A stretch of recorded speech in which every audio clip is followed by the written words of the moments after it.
Welcome to my house. Welcome to the Structure Talk podcast, a production of Structure Tech Home Inspections. My name is Reuben Saltzman. I'm your host, alongside building science geek Tessa Murray. We help home inspectors up their game through education, and we help homeowners to be better stewards of their houses. We've been keeping it real on this podcast since 2019, and we are also the #1 home inspection podcast in the world, according to my mom. Welcome back to the Structure Talk podcast. Tessa, how you doing today? Hey, I'm doing good, Reuben. Survived the 4th of July holiday, no injuries. Good. Everything was good. Saw some fireworks at a nearby location.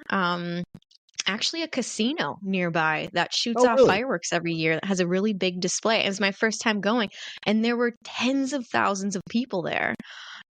It was crazy. Oh, wow. Yeah, they had a live band, a big concert. They had tons of food trucks. It was a whole big thing, and it was a well-oiled machine. How they, directed traffic and had all these cars parking in this field. It was pretty impressive. I thought, man, this is going to be a nightmare to get out. Yeah.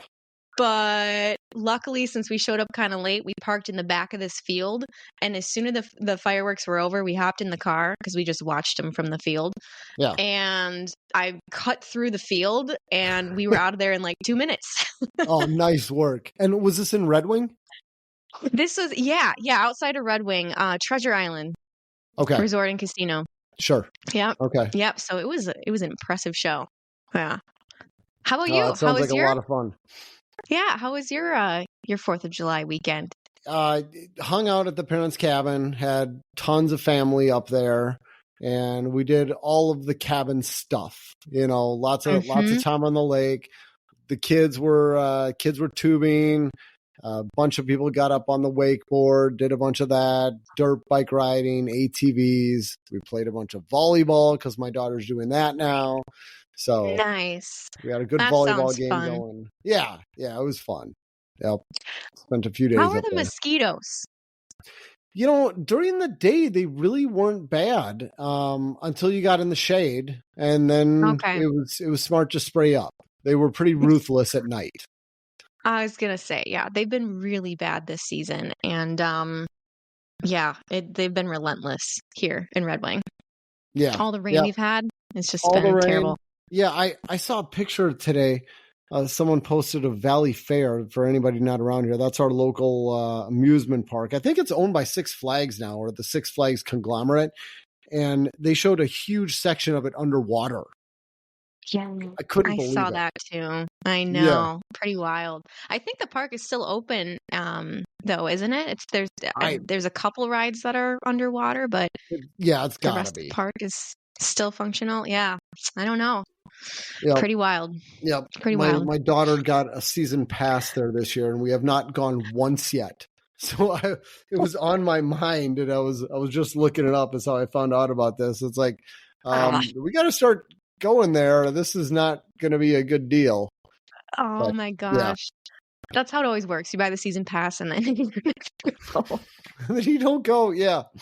All right. Well, before we get into today's topic, I teased this on a couple of episodes back. And by the way, speaking of a couple episodes back, there was one episode you and I did like 2 episodes ago where I just found out today that we screwed up the audio on it. This was one of those ones where we messed it up.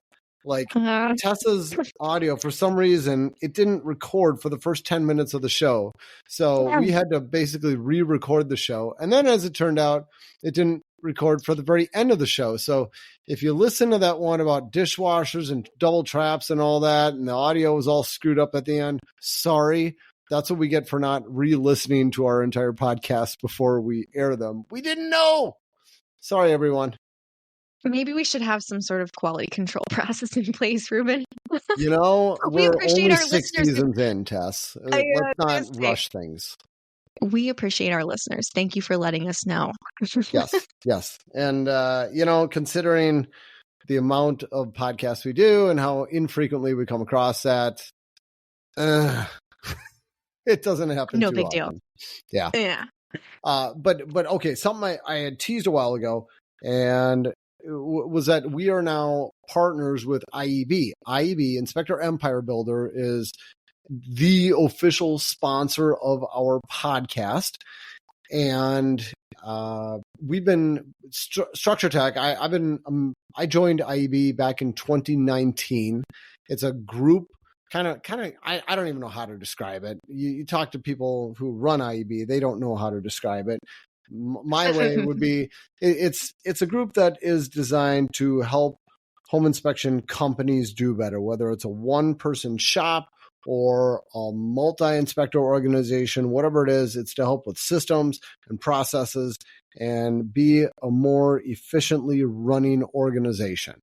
So super excited to partner with them. And something I wanted to promote for them is that they've got we do these quarterly masterminds, and they used to all be in person way back in the early days. Now it's switched to every 6 months. It flip-flops. I believe it's like quarter 1 and quarter 3 are on Zoom, virtual, and then quarters 2 and 4 are in person. So we've got the summer mastermind coming up online, and that is on August 2nd. It's Friday, August 2nd. And it's from, I believe it's 8 a.m. to 5 p.m. There's details online. We'll put a link to that.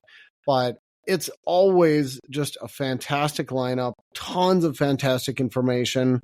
I look forward to these events. It's a long day on Zoom, but it is a ton of content, and it's a lot of stuff that you pick up. And Tessa, I wanted to share with you one of the speakers. Yeah. You're not going to believe who this is. It's a Minnesota guy who has nothing to do with home inspections. He's been a guest on our podcast a few times now, and he runs a home services company. Oh, Kira. Daniel. Yes. Daniel Felt. Daniel Felt with Kira is going to be one of the featured speakers for the Summer Mastermind. How my cool gosh. Is that? Well, that's amazing. He has really grown his business tremendously over the last few years, hasn't he? So I'm sure he's going to be talking about expansion and growth. And his topic is, it's titled "From One-Time Deals to Lifetime Clients: Navigating the Path to Recurring Revenue in Home Services." Oh, very interesting.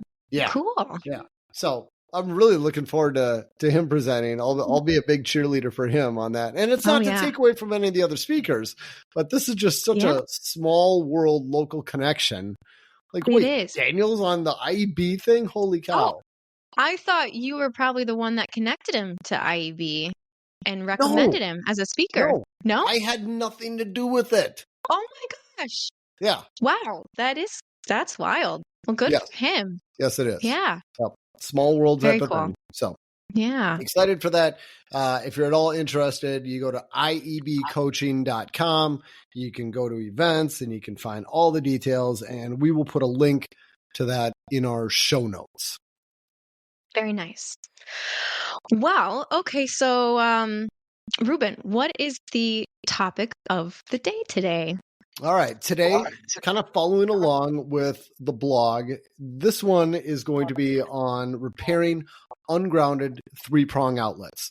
And I thought we'd talk a little bit more about how we test them, kind of what our procedure is for home inspectors, how we identify this problem, and what we say to our clients for different ages of houses. Because, it's got to be one of the most common electrical defects that home inspectors find on older homes is, an ungrounded three-prong outlet. And so often people make a big deal about this and, it's going to be the end of the world. It's going to be hideously expensive. It really doesn't need to be that big of a deal. But I thought it would be helpful to just talk through the different ways that an electrician would fix this. And I'm being careful in my language because this is not intended to be a complete how-to guide. This is not a complete overview of the electrical code, but it helps for home inspectors to have a good understanding of the steps that an electrician would take to repair this condition. So, go ahead, Tess. for that disclosure, Reuben. I'm shocked that you're not going to cover the entire electrical code in this 30-minute to 45-minute long podcast. No. Or all the details of how an electrician would handle this situation. No, that's not the goal. Although I will say from reading some of the posts on our Facebook page, there are some trolls out there who would expect us to do that. Say, you didn't cover this section. Blah, blah, blah. You need more education. Oh, shut up. Tessa? Okay. Tess, I got to say, I had this electrician on there, and someone was asking, like, well, how do you put a screw in here? Blah, blah. You know what? Let's get to it. I'll get to it. We'll cover it in the podcast here. But let's start at square one. Okay. Testing three-prong outlets. So most home inspectors carry around these cheap little, basically disposable outlet testers. They cost about $9. You stick it in the outlet. It's got 3 lights on there, and it'll tell you some very basic defects with the outlet. It'll tell you if it's properly wired, and I do air quotes, properly wired. It'll tell you if it doesn't have the ground wire connected, and on a 3-prong outlet, it's that bottom hole. It'll tell you if it has, I'm not going to go in all the details. I'm boring people. It tells you about some basic defects. However, I will say there are ways to fool these testers. There's ways to cheat it. And I've never blogged about ways to cheat the system because I don't want to make it easy for dishonest people, like home flippers who just want to fool the home inspector. I don't want to make it super easy for them to fool us. Ethical output here, right? Yes. We try. However, I think all of our listeners are people who are in this. They care about this, and they're not the people who are trying to cheat the system. So we will talk about it on the podcast here. Yeah. Well, Reuben, can I ask you a question? Well, can I back up for a second? If anybody's listening and they're like, why would you have an ungrounded 3-prong outlet? Like, what does that even mean? And why is that a problem? Thank you, Tessa. We should talk about that. Yes. I appreciate you backing it up and covering the basics. Thank you. So on any given receptacle, you're going to have at least 2 prongs, and we always call it the hot and the neutral. The technical terms for these would be the grounded and the ungrounded conductors. That's the way I was taught to think of them. But basically, the electricity flows back and forth between the two. One of these conductors gets connected to the earth, and it means that if you're in contact with the earth and you touch that one, you're all at the same potential and nothing could happen to you. But if you touch the other one, you could get shocked. That's kind of what it comes down to. And if what we're calling the hot, the ungrounded conductor, were to come into contact with something metallic, and that metallic thing isn't touching anything else, it just silently energizes it.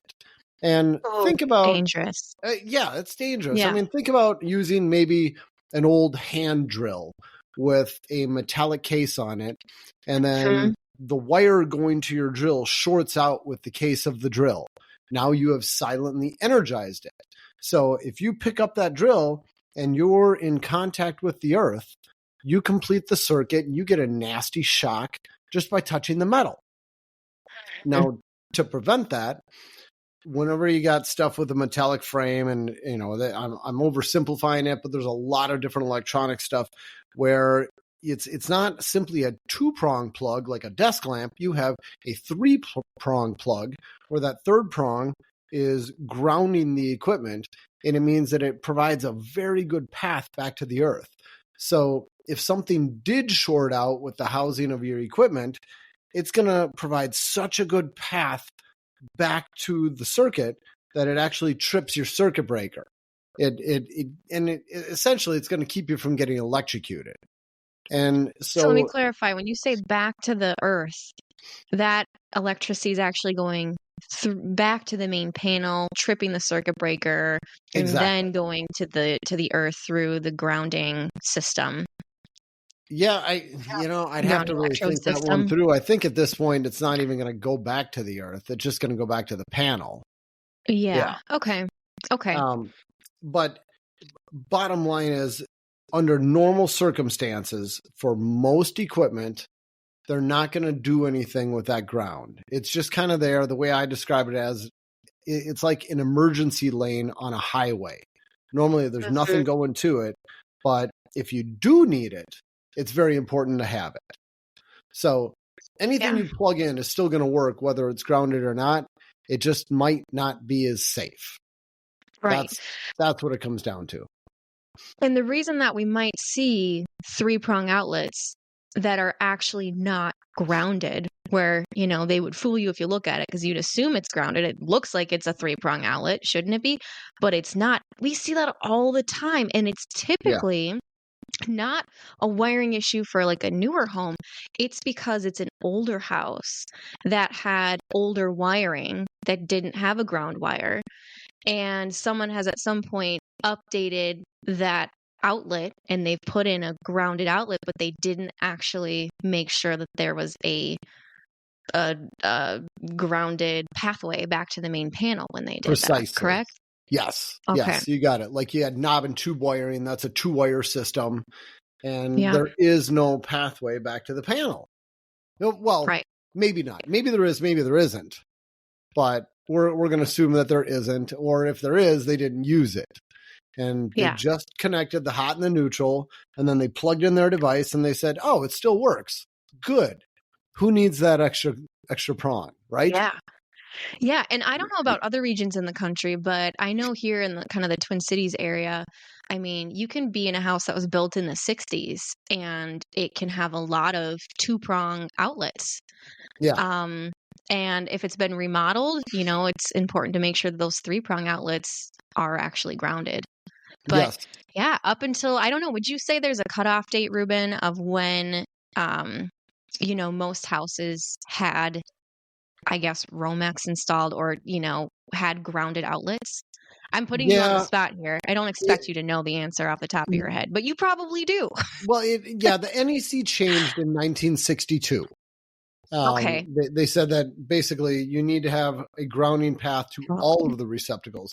Before then, there was different areas where they said, all right, these always need to be grounded, you know, areas like in kitchens and laundry areas, I think bathrooms. There's a bunch of areas where they said you always have to have a ground path here. But at some point they said all of them need to have a ground path. So pre-1960s, you may or may not have it. And those are the ones we're most concerned with, making sure that they're properly grounded. I mean, we check them all either way, but that's where I should say we expect to find them not grounded.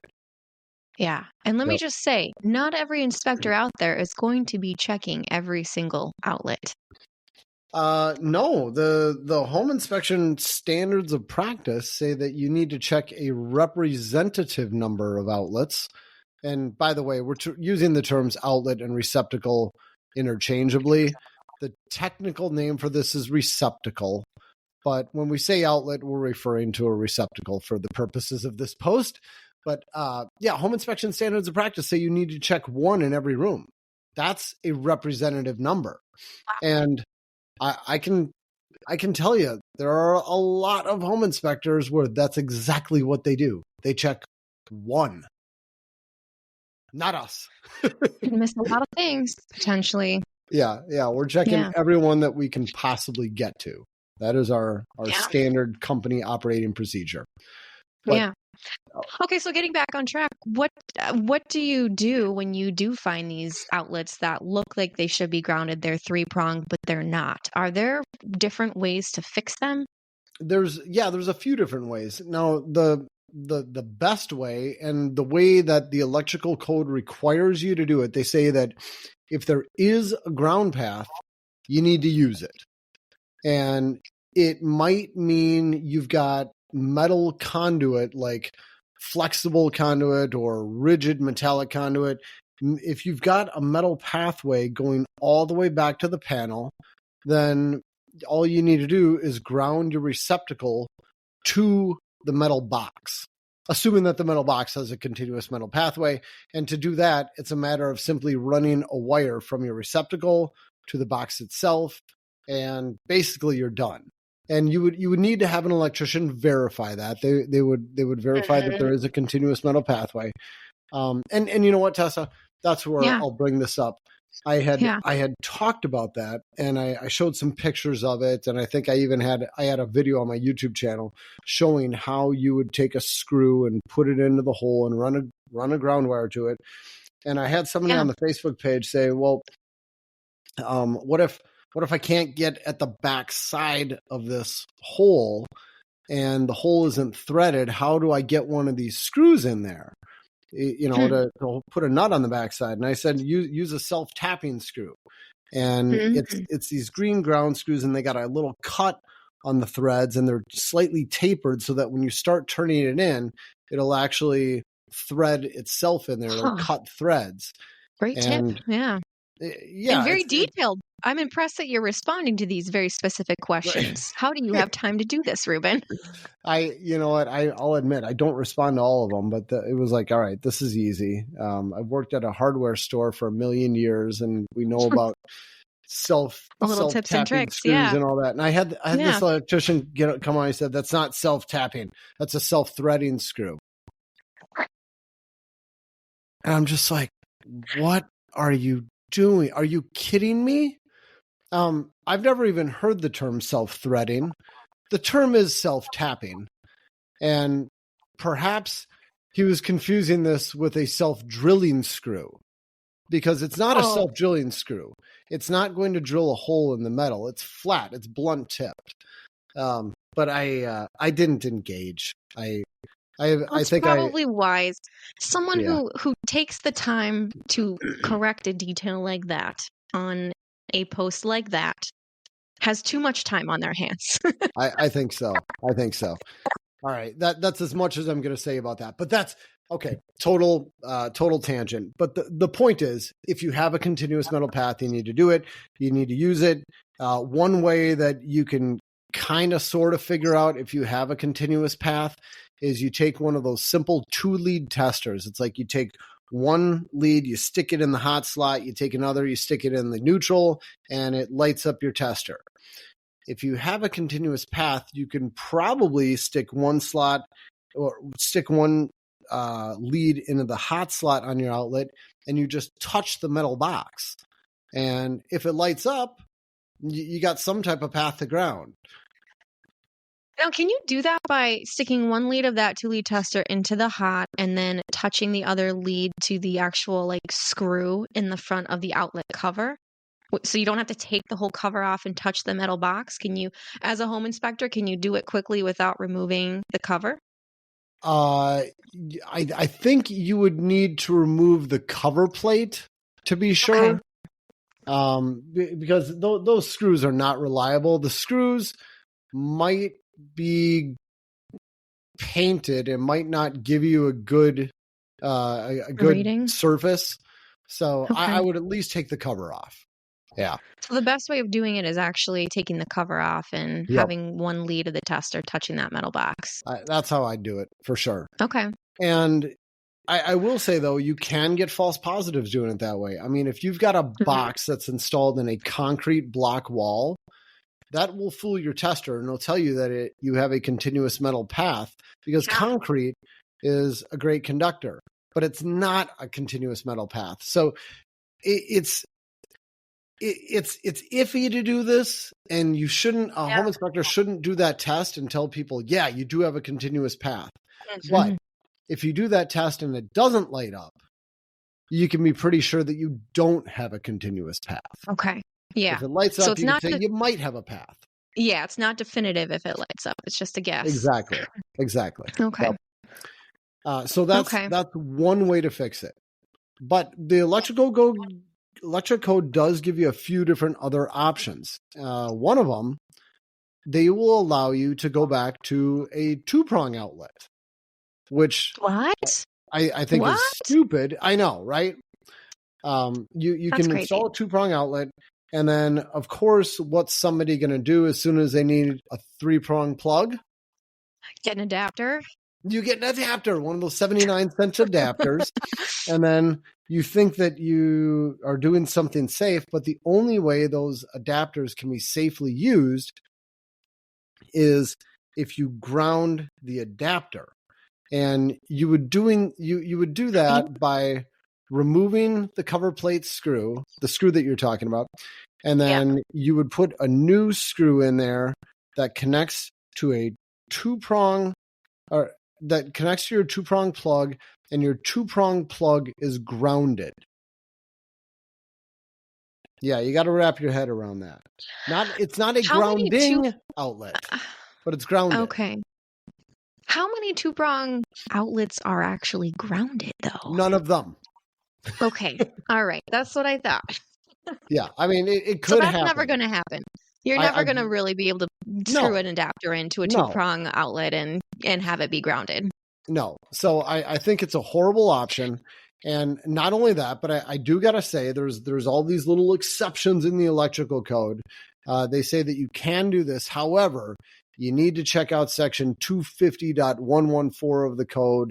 And they say that there's a bunch of locations where if you're plugging stuff in, it does need to be grounded no matter what. You can't use a two-prong receptacle. And for residential, they say it's going to apply to, I'll just list a few of them. I'm not going to list them all, but a few of them would be if you're plugging in a refrigerator, a freezer, an ice maker, an air conditioner, a washing machine, a clothes dryer, a dishwasher, a range, a disposer, a sump pump.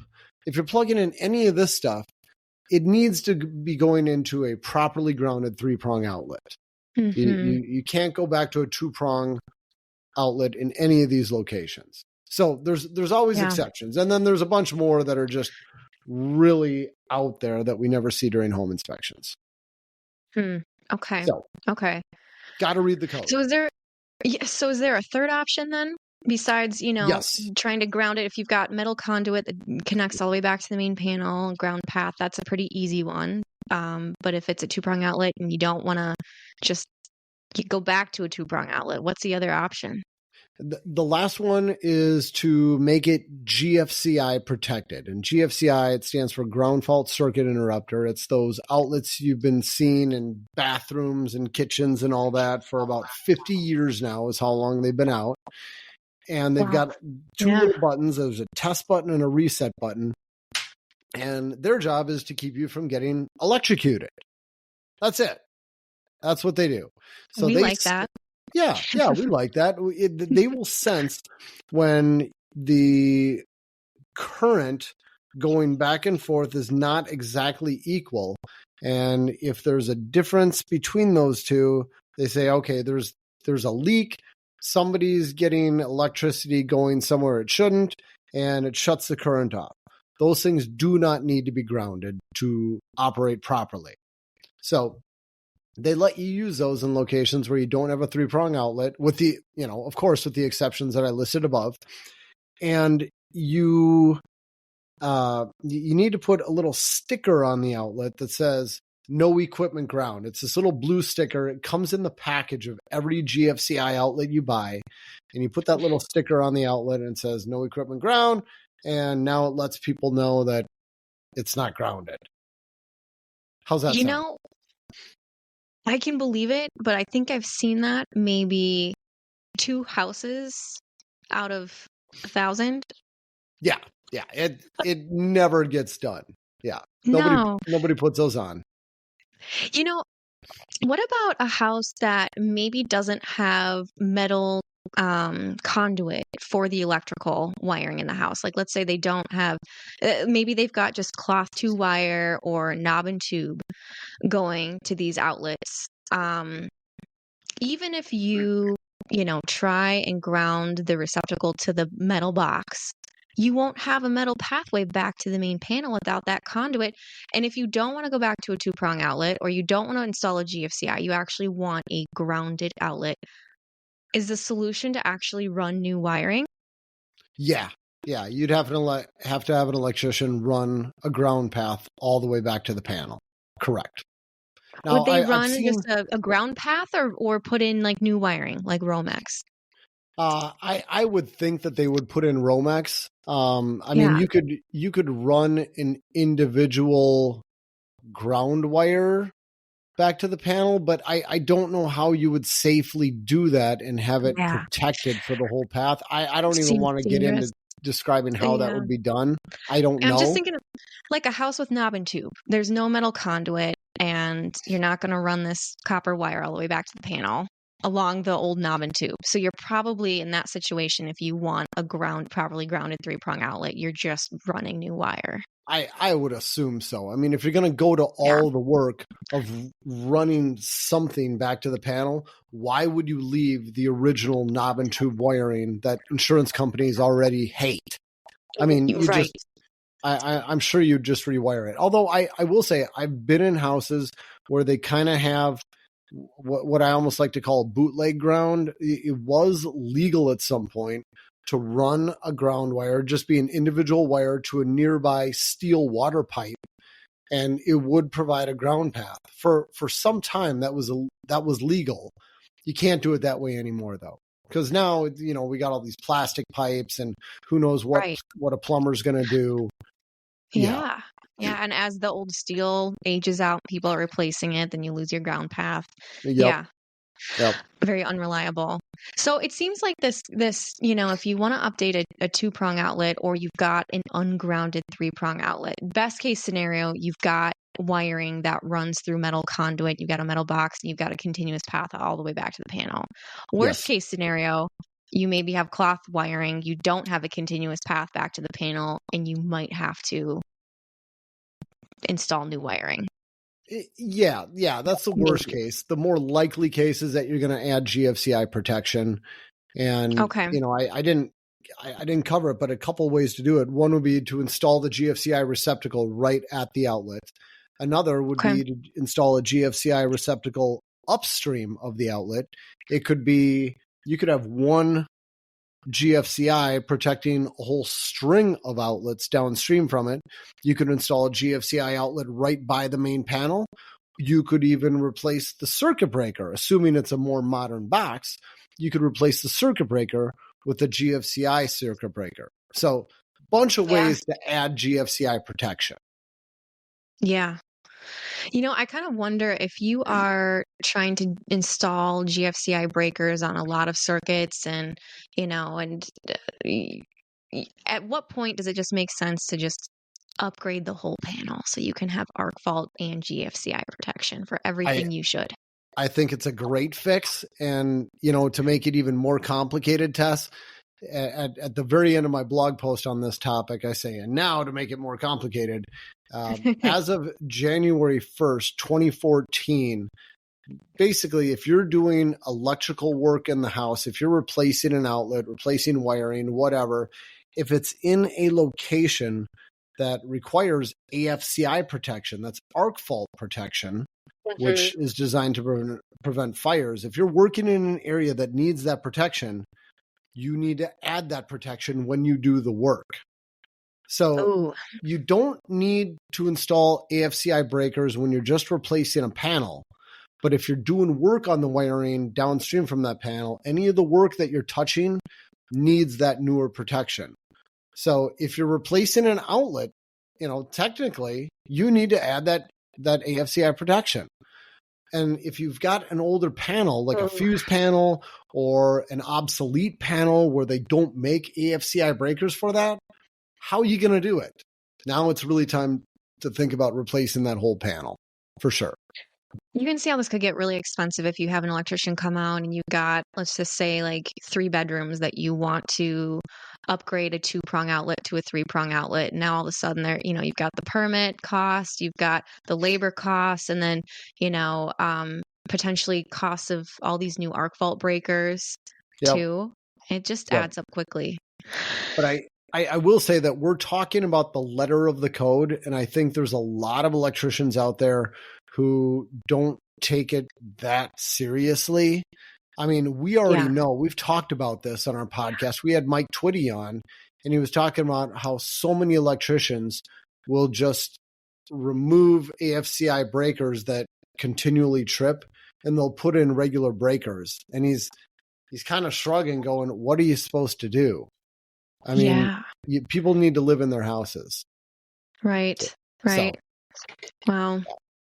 Well, I think it it this is a tricky topic, I think, and I know you've blogged on it several times, but I think it's good just to kind of talk through all these different potential options for people if they have this situation in their house, or if you're a home inspector, what this means, and hopefully you can better explain the fix for whatever client you're working with. Help them understand it better.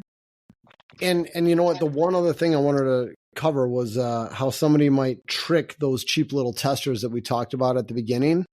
Wait, you can trick them? You can trick them, and that's the other term we call a bootleg ground, is where somebody just runs a short length of wire between the neutral and the hot on an outlet. All you do is you connect those two together, and now it's going to fool your three-prong tester, and it's going to tell the home inspector that it's grounded. How, as a home inspector, would you sniff that out? I would say most of the time you probably wouldn't, but that's most of the time. We've sniffed out a number of them doing home inspections where, let's say we are on the second floor of an old Minneapolis house built in 1900. We know it's got knob and tube wiring, but we're testing that the outlets are properly grounded. Sometimes that'll happen to us and we just get curious and we go, how is this grounded? All I can see is knob and tube wiring. What's going on? And we'll pull a cover plate off, and there it is. There you can see the wire connected from the neutral to the ground. And it's just about a home inspector being curious and looking at the big picture, thinking about what's going on. That's one way. It's just being aware of their surroundings and being very curious. The other is you can use a fancy electrical tester. There's one, I think it's called a Sure Test. I don't remember off the top of my head. I own one, and it's expensive. They cost a few $100, and it's not this tiny little thing that you hold in your hand. It's kind of like more of a computer. It's about the size of a cell phone, but it's a lot thicker, and it's got this cord attached to it, and you plug it in, and it'll measure all this stuff. I mean, it'll tell you the voltage, it'll tell you the voltage drop, and it'll also tell you if it detects a bootleg ground. And if I remember correctly, it does that by measuring the resistance from the neutral back to the panel and the ground back to the panel. And if there's basically no resistance between the neutral and the ground, it means that you have a very short wire connecting the two. Yeah. And it'll identify that as a bootleg grounding. Now, I used one of those for probably 2 years straight back in my early home inspection days. And I would use it at every old house, at every outlet. And I didn't find a single bootleg ground in that entire time with all this hassle I was spending with this clunky outlet. Well, that's encouraging. Yeah. And after that, I just said, what am I doing? Like this investment of my time is not finding anything. I was so excited for the first time I was going to find it. Never found a single bootleg ground, and I gave up on doing that. I was going to say, I don't think I've seen any inspector on the Structure Tech team use one of those fancy testers. So I was going to ask you, who owns those things? I mean, do electricians use them? I'm not sure. Typically? I don't know who because uses it's that. Kind of above the pay grade for a home inspector, I think, to carry around one of those. I think it is. Yeah. I don't know any home inspectors who regularly use those. Yeah. I mean, I know people do. That's how I heard about it, but I don't. About one day that your spidey senses went off and you pulled the cover plate off and you pulled the outlet out and you looked at it and you discovered the bootleg ground. What did you do? I went, Eureka!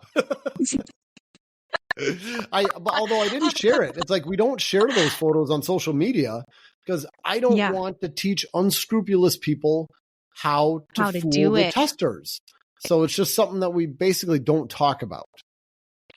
Reuben, I doubt that the unscrupulous people are listening to this podcast. or reading your blogs. Well, the blog, maybe. I mean, you do a Google search, how to fool a three-prong tester, and somebody else will probably have it up, but I'm not going to put it up. I think it's better to just not have that information up. But we could talk about it here just for the purposes of making home inspectors better home inspectors, trying to make them a little bit more curious about this stuff. Yeah. Yeah, I think that's what makes a good home inspector, is that you can kind of put the pieces together and take a step back every once in a while to just, okay, I'm in this older house, knob and tube wiring, and everything is telling me it's grounded. Is it? Yeah. Is it really? And how'd they do it? Yeah. What the heck is going on here? Yeah. Yes. Yeah. Yep. Okay. Well, good info again, Reuben. Thank you so much for covering just the big picture, but you also, I would say, gave a lot of detail in this podcast, although it may not be enough detail for some. We can't make everyone happy, can we? Well, thanks for keeping me on track and asking the good questions that I just don't even think to cover. Appreciate you keeping me on track, Tess. Hey, I love doing these podcasts with you, and you know what, Reuben? You're like I've said this before, but you're like a walking encyclopedia. So happy to keep you on track whenever I can. Appreciate it. All right. Well, Tess, great to see you. And, good to see you too. Hope you're enjoying your summer. Thank you. You too. And if people want to get a hold of us, or they want to complain about how we're not getting detailed enough, how do they reach us? Podcast? Besides putting tacky comments on our posts. Yeah, just troll our Facebook page. That's the best way. No, please email us podcast@structuretech.com. Great. And you'll put links maybe to the different video blogs you have of everything you described today for visual learners. I'll put a link to the blog post, and that's got the video embedded in there. So yeah, perfect. We'll share that too. Perfect. All right. Well, thanks, Reuben. Good to see you. Thanks, Tess. Good to see you too. Thanks for everyone listening. We'll catch you next week. Take care.